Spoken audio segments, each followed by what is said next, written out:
Market లో invest చేసి మీ డబ్బులు డబుల్ చేసుకోవాలనుకుంటున్నారా? సుందరరామిరెడ్డి గారి సెమినార్ కి అటెండ్ అవ్వండి.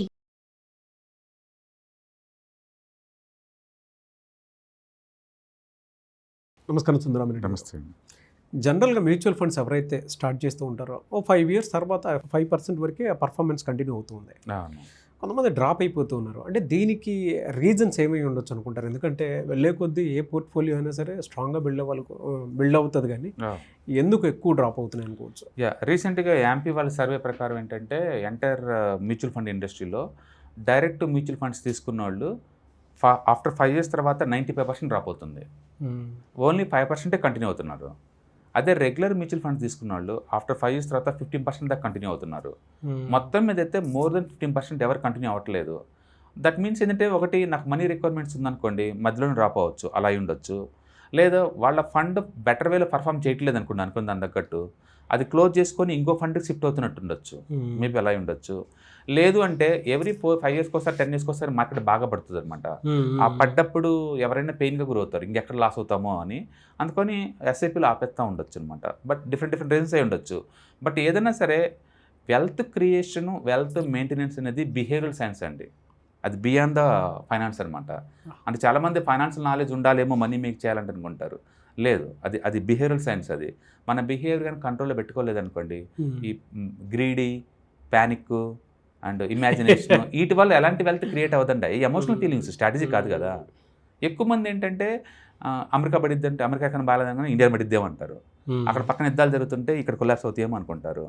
అండ్ మిగతా ఆయన బాగా పెరుగుతున్నాయేమో అనుకుంటారు. రకరకాల ఎగ్జామ్షన్స్తో ఉంటారు.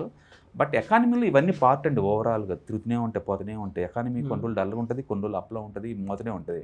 అందుకని ఇన్వెస్టర్స్ ఎవరైనా గోల్ ఓరియంటెడ్గా, అంటే ఒక రిటైర్మెంట్ కల్లా ఒక 5 కోట్లు కావాలి, లేదా ఇల్లు కొనుక్కోవడానికి నాకు ఇంత కావాలి, కారు కొనుక్కోవడానికి ఎంత కావాలి, అట్లా ప్లాన్డ్గా ఇన్వెస్ట్ చేసుకుంటూ పోవటం తప్ప ఇట్లా భయపడి హోప్ తోటి, యాంగ్జైటీ తోటి, ఇలా ఇంకోటితోటి ఫీలింగ్స్తో డబ్బులు సంపాదించలేరు. అందుకని మన ఇన్వెస్టర్స్ ఎవరైనా సరే వాళ్ళ బిహేవియర్ని కంట్రోల్లో పెట్టుకోవాల్సిన అవసరం ఉందన్నమాట. బట్ ఎందుకు రెగ్యులర్ మ్యూచువల్ ఫండ్స్లో 15% దాకా కంటిన్యూ అవుతున్నారంటే, వాళ్ళ ఏజెంట్ వాళ్ళని ఆపుతాడు. ఇప్పుడు వార్ జరుగుతుంది అనుకోండి, మార్కెట్ పడింది అనుకోండి, వద్దండి ఆపండి, ఈ టైంలో కొన్ని ఎక్స్ట్రా లోడ్ చేసుకోండి, మార్కెట్ మళ్ళీ పెరిగింది అనుకుంటారు. ఎన్ని యుద్ధాలు చూసాము, ఎన్నిసార్లు మార్కెట్ పడింది, ఎన్ని మాటలు లేచింది. కాబట్టి మార్కెట్ పడ్డప్పుడల్లా, ప్యానిక్ అయినప్పుడల్లా హెడ్లైన్స్ చూసేసి సోషల్ మీడియాలో భయపడి దూరంగా పోవడం కాదండి. అందరూ అమ్మేటప్పుడు మనంగా ఎక్కువ కొనుక్కోవాలి. మార్కెట్ ఆల్ టైమ్ హైలో ఉన్నప్పుడు కావాలంటే ఎంతకంత బుక్ చేసుకోవచ్చు అనమాట. అందుకని బేసికల్గా ఏంటంటే బిహేవియరల్ అనమాట. అందుకని ఫినాన్స్లో మనం ఏదైనా ట్రైనింగ్ ఇవ్వాలనుకుంటే, లేదా పబ్లిక్ ఇవ్వాల్సిన ట్రైనింగ్ ఏంటంటే బిహేవియరల్ కోచింగ్. వాళ్ళ బిహేవియర్ ఎలా ఉండాలి, మార్కెట్ పడేటప్పుడు ఎలా ఉండాలి, మార్కెట్ పెరిగేటప్పుడు ఎలా ఉండాలి, ఇది చాలా ఇంపార్టెంట్ అనమాట. అన్ఫార్చునేట్లీ డైరెక్ట్ మ్యూచువల్ ఫండ్ తీసుకున్న వాళ్ళకి ఎవరు చెప్పేవాళ్ళు ఉండరు. అందుకని ఆ ప్యానిక్లో ఆపేస్తారు ఇంకా. బట్ జనరల్గా మనకు అర్థం కావాల్సిందంటే, ఈక్విటీ మార్కెట్ అయిన తర్వాత 10 to 15% డ్రాప్ అనేది మామూలు విషయం. రికవరీ అవటం అనేది అంతకన్నా ఇంకా మామూలు విషయం. వారు వచ్చినప్పుడు పట్టం మామూలు విషయం, వారిలో అయిపోయిన తర్వాత మళ్ళీ రికవరీ అవటం కూడా అదే విషయం. మనకు కావాల్సిందల్లా డిస్కౌంట్ రేట్లో కొద్ది ఇంకా కొంచెం అడిషనల్ యూనిట్స్ కొంటా ఉండాలి. అందుకని మనం ఫోకస్ చేయాల్సింది ఎర్నింగ్ పెంచుకోవటం మీద, ఎంతో కొంత సేవ్ చేయటం మీద. ఆ సేవ్ చేసిన అమౌంట్ మార్కెట్లో ఇన్వెస్ట్ చేయటం మీద ఫోకస్ చేయాలి తప్ప, మార్కెట్లో టూ మచ్గా మనం ఎక్స్పెక్టేషన్ అయి పెట్టుకుంటే చేయకూడదు అనమాట.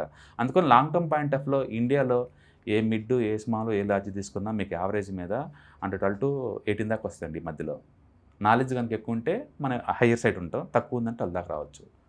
అందుకని మ్యూచువల్ ఫండ్ వెల్త్ క్రియేట్ కాదని కాదు, జనాలు పబ్లిక్ వాళ్ళ బిహేవియర్ వల్ల వాళ్ళు డ్రాప్ అవటం వల్ల వెల్త్ క్రియేట్ అవ్వట్లేదు. అందుకని ఎవరైనా సరే మనీ మేక్ చేయాలంటే యాటిట్యూడ్, బిహేవియర్ స్ట్రాంగ్గా ఉంచుకోవటం చాలా ఇంపార్టెంట్. కానీ ఎంత డిసిప్లిన్డ్గా ఉండాలి అనేది మాత్రం చాలా డెఫినెట్గా. ఎందుకంటే ప్రతిరోజు ప్యానిక్ అవ్వకుండా నువ్వు మనీ మేక్ చేయలేవు కదా. అవునవును. అది మన ఎడ్యుకేషన్ ఎలా, స్టేబుల్ మైండ్ సెట్ అనేది చాలా ఇంపార్టెంట్ అనమాట. సో అందుకని ఇది బిహేవియరల్ సైన్స్. అది కొంచెం బిహేవియర్ కానీ కంట్రోల్లో పెట్టుకుంటే లాంగ్ టర్మ్లో వెల్త్ క్రియేట్ చేసుకోవటం మామూలు విషయం మార్కెట్లో. Make sense. Thank you. Hi, one day classroom ఎన్విరాన్మెంట్లో ఆఫ్లైన్ వెబినార్ జరగబోతుంది.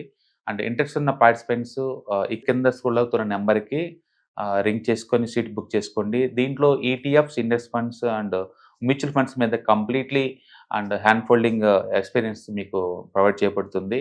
దీని ద్వారా ఏంటంటే మనం ఎసెట్స్ని స్టాక్ మార్కెట్లో ఎలా మేనేజ్ చేసుకోవాలి, ఎలా గ్రో చేసుకోవాలి, ఎలా ప్రొడక్ట్ చేసుకోవాలో అంటే ప్రాక్టికల్గా నేర్చుకుంటారు. కాబట్టి ఇంట్రెస్ట్ ఉన్న పార్టిసిపెంట్స్ కింద స్క్రోల్ అవుతున్న నెంబర్కి పింగ్ చేసి సీటు రిజర్వ్ చేసుకోండి. Thank you.